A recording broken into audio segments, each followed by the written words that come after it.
বেশ বেশ, তোদের পিতৃভক্তি দেখে আমি মুগ্ধ হয়েছি। বল, তোরা আমার কাছে কি চাস?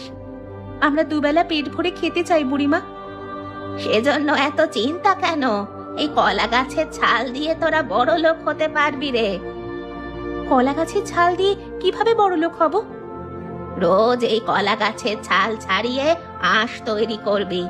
তারপর সেই আঁশ দিয়ে চিকন সুতা বানিয়ে তা দিয়ে তৈরি করতে পারবি কলাবতী শাড়ি।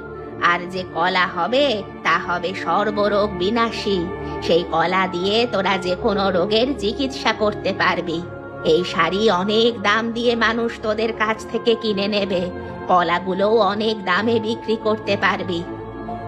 সত্যি বলছো বুড়িমা? সত্যি বলছো তুমি? হ্যাঁ রে, আজ থেকেই তোরা কাজ শুরু করে দে। দেখবি এই কলা গাছ তোদের ভাগ্য পাল্টে দিয়েছে। ইয়ে, পেয়েছি, কলাবতী শাড়ির খোঁজ পেয়েছি। কি রে আপা, কি হয়েছে? কিসের শাড়ি পেয়েছিস?